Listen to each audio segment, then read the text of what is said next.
નમસ્તે મિત્રો, એજ્યુ સફર તરફથી હું કુમાર અપર્ણાબેન આપનું સ્વાગત કરું છું. મિત્રો, આગળના વિડીયોમાં આપણે નામ, સર્વનામ અને તેના પ્રકારોની ચર્ચા કરી. હવે આપણે ચર્ચા કરવાના છીએ ધાતુ અને ધાતુ પરથી બનતા ક્રિયાપદની. મિત્રો, ધાતુ એટલે શું? સામાન્ય રીતે આપણે જે રોજબરોજની ભાષાની અંદર લોખંડ, તાંબુ, સોનું, ચાંદી, પિત્તળ વગેરે પદાર્થો માટે ધાતુ એવા શબ્દનો ઉપયોગ કરીએ છીએ. પણ અત્યારે આપણે જ્યારે ભાષાની ચર્ચા કરીએ છીએ, વ્યાકરણની ચર્ચા કરીએ છીએ, ત્યારે ધાતુ એટલે શું? તો કે ધાતુ છે એ એક શબ્દ વર્ગ માટે વપરાતો શબ્દ છે, જેને ધાતુ કહેવામાં આવે છે. ધાતુ એટલે શું? વ્યાકરણમાં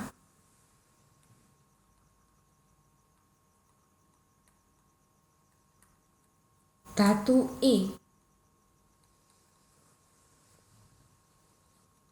એક શબ્દ વર્ગ માટે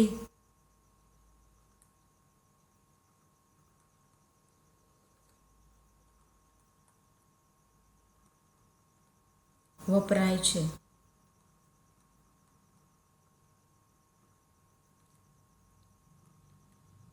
ધાતુને પ્રત્યયો લાગીને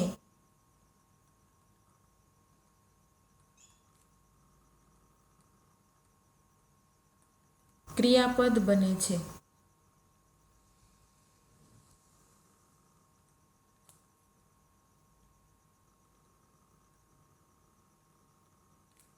મિત્રો, આપણે એવી વાત કરી કે આપણે ધાતુ અને ધાતુ પરથી બનતા ક્રિયાપદની ચર્ચા કરવાના છીએ.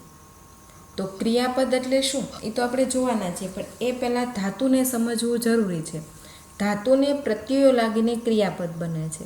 ધાતુ છે એ મૂળ રૂપ છે, એને જ્યારે પાછળ પ્રત્યય લગાડવામાં આવે છે ત્યારે ક્રિયાપદ બને છે. પણ ધાતુ સમજતા પહેલાં ક્રિયાપદ એટલે શું? તો કે ક્રિયાપદની અંદર બે શબ્દો આવેલા છે. એક તો ક્રિયા અને બીજું છે પદ. પદ એટલે શબ્દ, ક્રિયા એટલે ક્રિયા દર્શાવનારો શબ્દ. વાક્યની અંદર અથવા તો એમ જ જે શબ્દ છે આપણને કંઈક ક્રિયા થઈ રહી છે એવો નિર્દેશ કરે છે, એવું સૂચન કરે છે, એને ક્રિયાપદ કહેવાય છે. બરાબર? પણ ધાતુ છે એ ક્રિયાપદ નથી. ધાતુને જ્યારે કંઈક પ્રત્યય લગાડવામાં આવે છે ત્યારબાદ જે શબ્દ બને છે એ ક્રિયાપદ છે. બીજી રીતે જોઈએ તો ક્રિયાપદના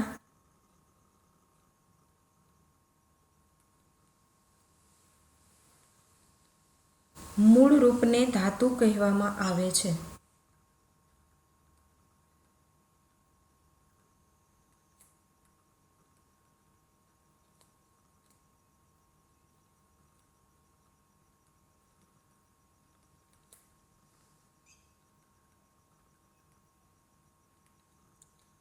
અહીંયા ઉપરોક્ત વાક્યમાં પણ ધાતુ અને ક્રિયાપદ બંને શબ્દ આવ્યો છે. અહીંયા પણ ક્રિયાપદ અને ધાતુ એવો બંને શબ્દ આવેલો છે. ધાતુને પ્રત્યય લાગ્યા બાદ ક્રિયાપદ બને છે, અથવા તો ક્રિયાપદના મૂળ રૂપને ધાતુ કહેવામાં આવે છે.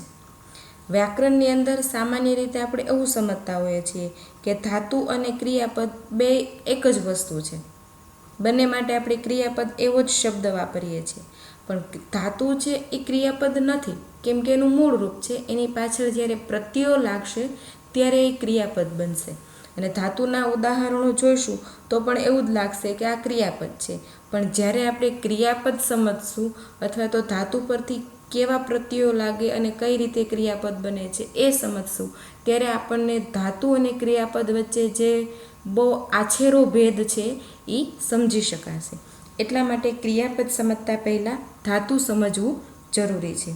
ધાતુના ઉદાહરણો જોઈએ એટલે ખ્યાલ આવશે કે ક્રિયાપદનું મૂળ રૂપ કઈ રીતે, અથવા તો ધાતુને કેવા પ્રત્યયો લાગ્યા બાદ ક્રિયાપદ બનશે. જોવું, ખાવું, ફેંકવું, દોડવું, સડવું, તૂટવું,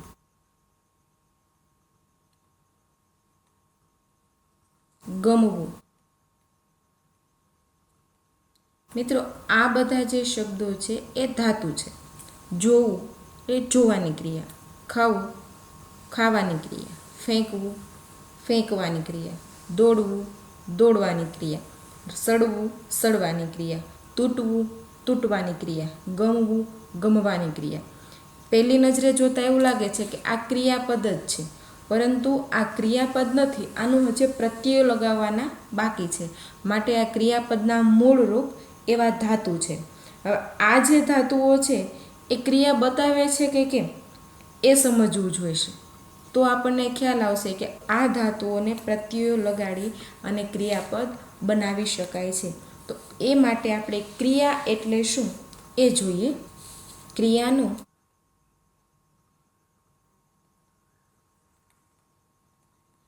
સામાન્ય અર્થ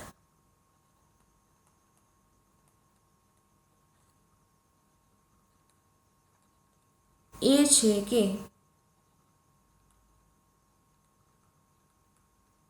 કોઈ વ્યક્તિએ કરેલા પ્રયત્નો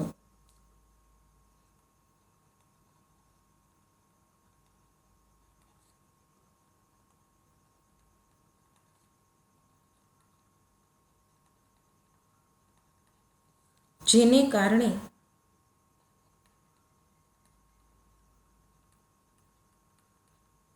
એ વ્યક્તિમાં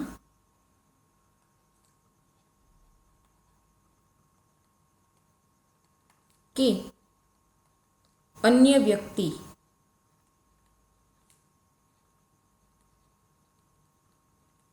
કે વસ્તુમાં ફેરફાર થાય.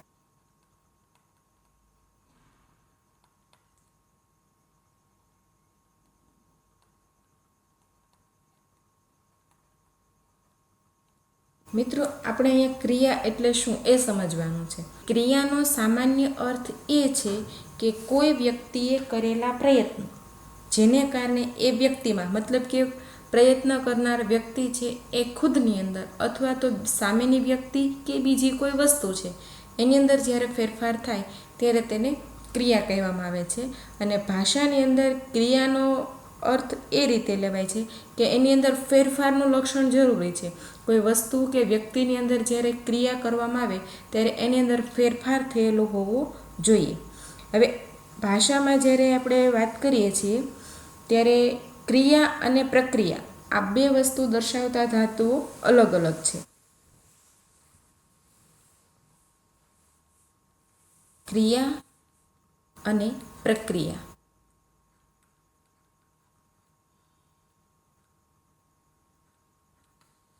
રોજબરોજના આપણા જે સામાન્ય વ્યવહારો છે એની અંદર આપણે ક્રિયા અને પ્રક્રિયા વચ્ચેનો તફાવત સમજતા હોતા નથી, અથવા તો આપણને ખ્યાલ પણ નથી હોતો કે ક્રિયા એટલે શું અને પ્રક્રિયા એટલે શું. બંનેનો સમાવેશ આપણે ક્રિયાની અંદર કરતા હોઈએ છીએ અથવા તો પ્રક્રિયાની અંદર કરતા હોઈએ છીએ. પણ જ્યારે આપણે અહીંયા વ્યાકરણની છણાવટ કરવા બેઠા છીએ ત્યારે ક્રિયા અને પ્રક્રિયા વચ્ચેનો જે બહુ નજીવો તફાવત છે એ આપણે જાણવો જોઈએ. તો આ ક્રિયા અને પ્રક્રિયા એ બંને ઉપરથી ધાતુના મુખ્ય બે પ્રકાર પાડી શકાય છે. એક તો છે ક્રિયાસૂચક ધાતુ અને બીજું છે પ્રક્રિયાસૂચક ધાતુ. તો ક્રિયાસૂચક ધાતુ એટલે શું?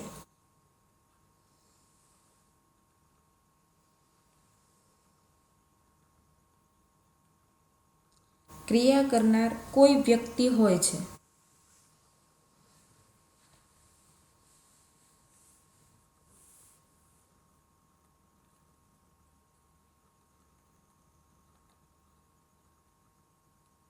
અર્થાત કરતા હોય છે.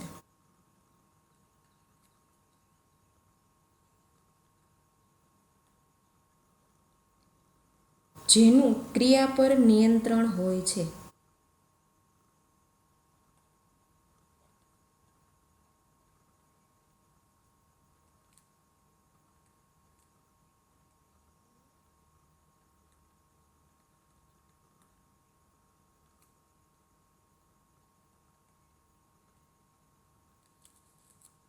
તે ધાતુ ક્રિયાસૂચક ધાતુ કહેવાય છે.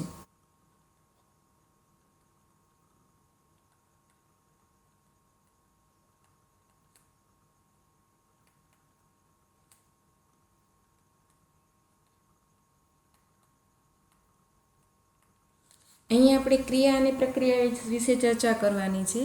તો ક્રિયા કરનાર કોઈ વ્યક્તિ હોય એને કે કર્તા, ક્રિયાના કરનારને વ્યાકરણની ભાષામાં કર્તા કહેવામાં આવે છે.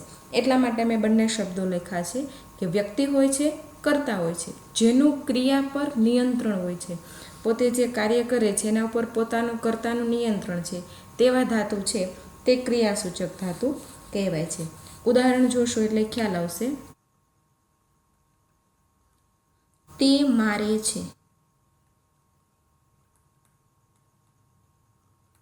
અહીંયા મારે શબ્દ છે એ ધાતુ છે, ક્રિયાસૂચક. શા માટે? તે મારે છે, તે સર્વનામ છે, નામને બદલે વપરાયેલો શબ્દ છે, એ આપણે આગળ જોઈ ચૂક્યા છીએ.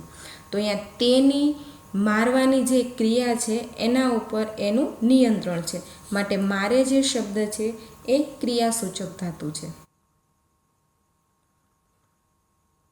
તે જાય છે.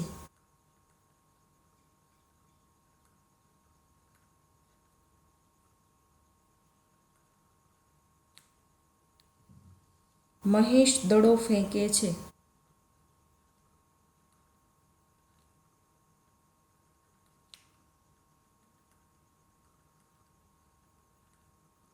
અહીંયા મહેશ છે એ કર્તા છે, દડો ફેંકે છે, ફેંકવાની જે ક્રિયા છે એના ઉપર મહેશનું નિયંત્રણ છે, માટે ફેંકે જે છે તે ક્રિયાસૂચક ધાતુ છે.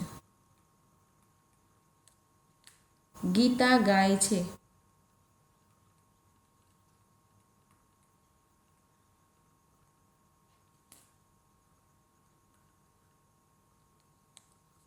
મયુર નાચે છે.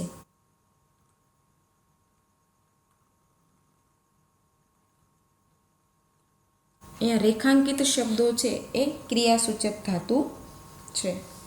ક્રિયાસૂચક ધાતુ એ આપણે સમજ્યા કે કર્તાનું નિયંત્રણ હોય તે ધાતુ ક્રિયાસૂચક ધાતુ. પણ હવે પ્રક્રિયાસૂચક ધાતુ જોઈશું એટલે તમને ક્રિયાસૂચક ધાતુ અને પ્રક્રિયાસૂચક ધાતુ બંનેનો જે કોન્સેપ્ટ છે એ એકદમ ક્લિયર થઈ જશે. કેમ કે બંને વચ્ચે જ્યારે આપણે તફાવત કયા પ્રકારનો છે એ જોઈએ એટલે થોડીક વધારે સરળતા રહેશે. તો પ્રક્રિયાસૂચક ધાતુ એટલે શું? પ્રક્રિયાનું કારણ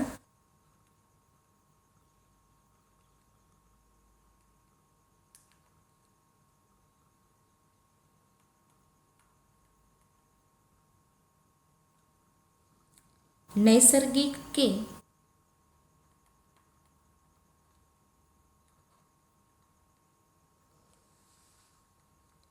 આકસ્મિક હોય છે.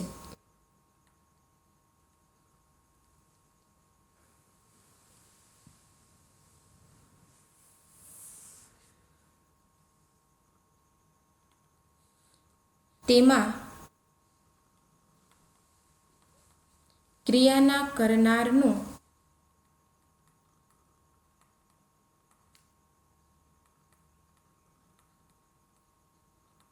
નિયંત્રણ હોતું નથી.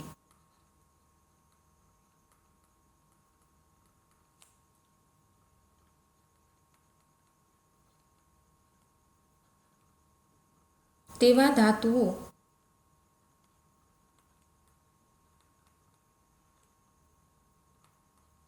પ્રક્રિયાસૂચક ધાતુ કહેવાય છે.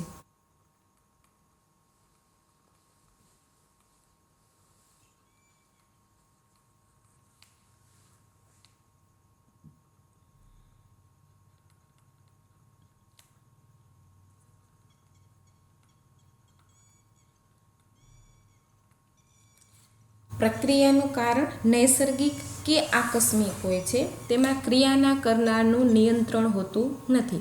ક્રિયાસૂચકમાં શું હતું? તો કે કાર્ય ઉપર કર્તાનું મતલબ કે ક્રિયાનો કરનાર જે છે તેનું નિયંત્રણ હોય છે. જ્યારે પ્રક્રિયાસૂચકમાં ધાતુ છે એ નૈસર્ગિક, આકસ્મિક. નૈસર્ગિક એટલે શું? તો કે કુદરતી. કુદરતી જ રીતે જે ઘટના ઘટે છે. સામાન્ય રીતે પ્રક્રિયા એટલે ઘટના એવો શબ્દ આપણે યાદ રાખીશું એટલે ખ્યાલ આવી જશે કે પ્રક્રિયા અને ક્રિયા વચ્ચેનો શું તફાવત છે. આકસ્મિક રીતે જ કોઈ પ્રક્રિયા થાય કે ઘટના ઘટે અને એ જે ધાતુ છે એ પ્રક્રિયાસૂચક ધાતુ છે. દાખલા તરીકે સડ, તૂટ, ટપક, ફાટ, વાઘ વગેરે. આને આપણે ક્રિયા કહીએ છીએ, પણ સડવાની જે છે એ પ્રક્રિયા છે. એના ઉપર કોઈ વ્યક્તિનું નિયંત્રણ નથી હોતું, કુદરતી રીતે સડે છે. તૂટવાની ક્રિયા, ટપકવાની ક્રિયા પણ એ ક્રિયા કરતાં પ્રક્રિયા છે. એના ઉપર કોઈ વ્યક્તિનું નિયંત્રણ હોતું નથી. આકસ્મિક રીતે ઘટના ઘટી હોય છે, પ્રક્રિયા થાય છે, અથવા તો એ કોઈ કુદરતી રીતે જ થાય છે. તો અહીંયા તમે જોઈ શક્યા હશો કે ક્રિયા અને પ્રક્રિયા વચ્ચે કેટલો નાનો અમથો ભેદ છે.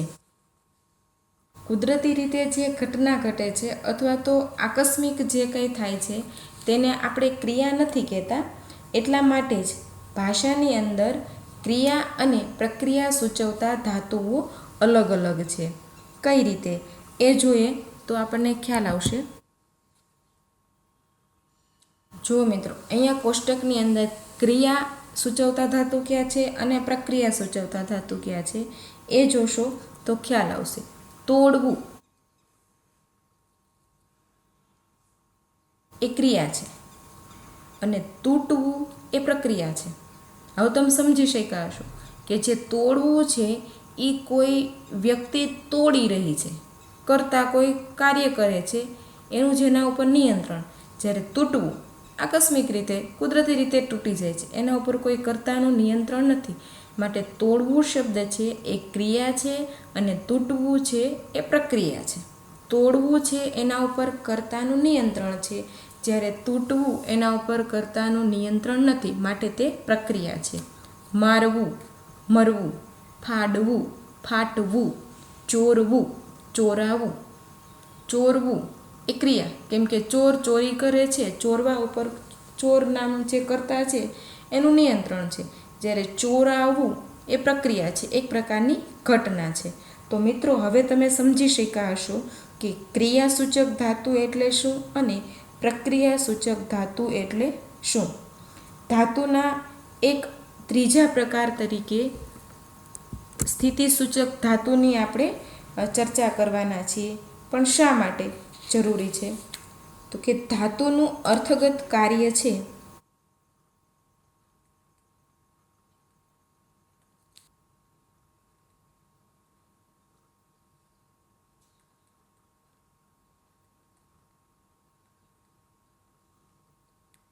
ક્રિયા અથવા પ્રક્રિયા બતાવવાનું.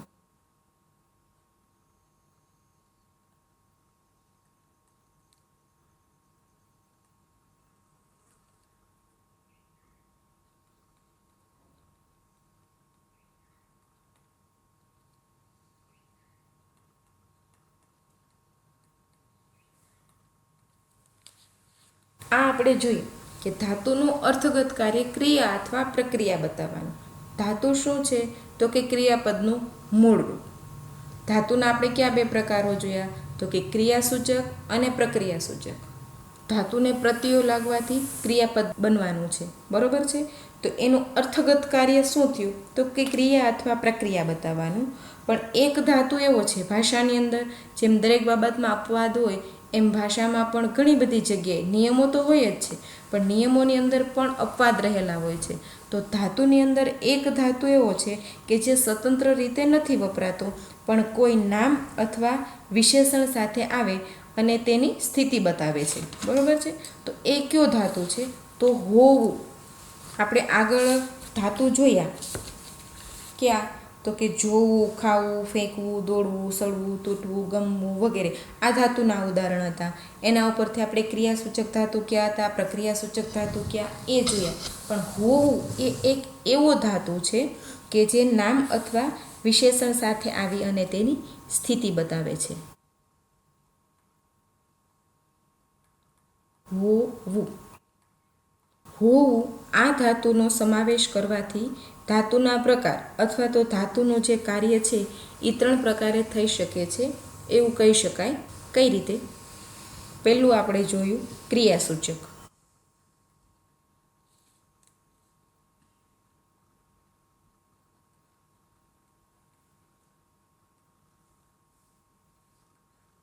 પ્રક્રિયાસૂચક.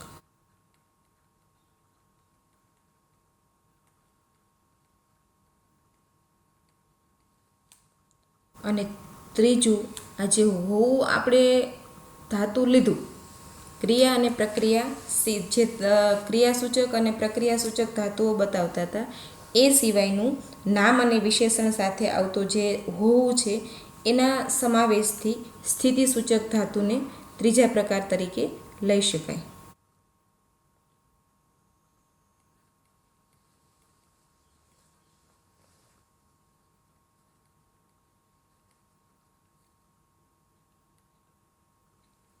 ક્રિયાસૂચક ધાતુ દ્વારા શેનો ખ્યાલ આવે? તો કે કોઈએ કશું કરવાનો ભાવ છે.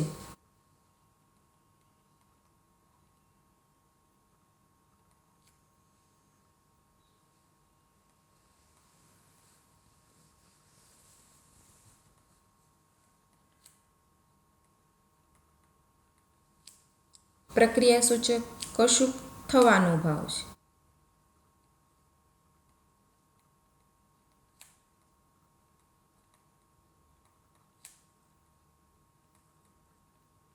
અને સ્થિતિસૂચક એટલે શું? તો કે કશુંક હોવાનો ભાવ.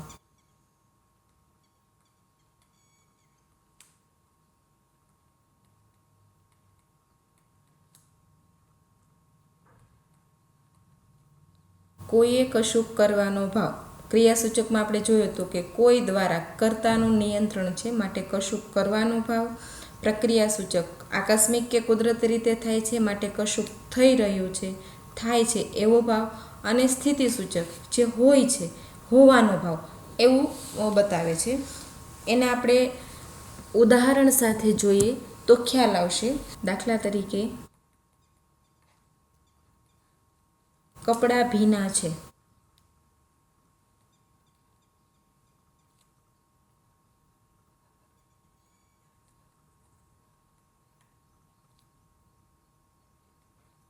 કપડાં પલળે છે.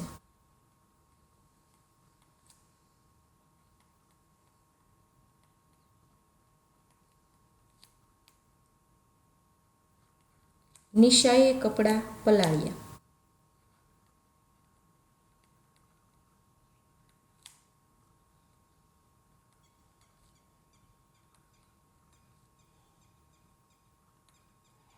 મિત્રો, આ ઉદાહરણો ઉપરથી હવે તમને સ્પષ્ટતા થઈ જશે કે ક્રિયાસૂચક, પ્રક્રિયાસૂચક અને સ્થિતિસૂચક એટલે શું.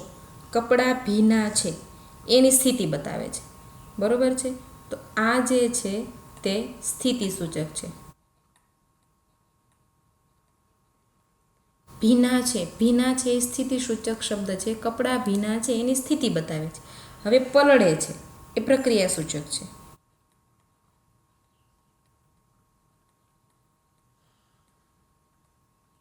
પલળવાની પ્રક્રિયા થાય છે, એના ઉપર કોઈ કર્તાનું નિયંત્રણ છે નહીં, માટે એ જે શબ્દ છે એ પ્રક્રિયાસૂચક ધાતુ છે. અને ત્રીજું હવે તમે સમજશો કે ક્રિયાસૂચક ધાતુ.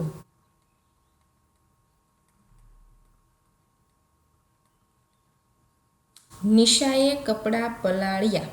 પલાળ્યા છે એ ક્રિયાસૂચક. શા માટે? કેમ કે અહીંયા નિશા છે એ કર્તા છે અને કર્તાનું ક્રિયા પર નિયંત્રણ છે, એટલા માટે ક્રિયાસૂચક છે. પલળે છે એ પ્રક્રિયા છે, એના ઉપર કોઈ કર્તાનું નિયંત્રણ નથી. અને ભીના છે એ એની સ્થિતિ બતાવે છે, એટલા માટે સ્થિતિસૂચક છે. મિત્રો, અહીંયા આપણે ધાતુ વિશે સારી રીતે સમજ મેળવી અને ધાતુના 3 પ્રકારોની પણ ચર્ચા કરી. હવે આપણે આગળના વિડીયોમાં ચર્ચા કરવાના છીએ ક્રિયાપદની.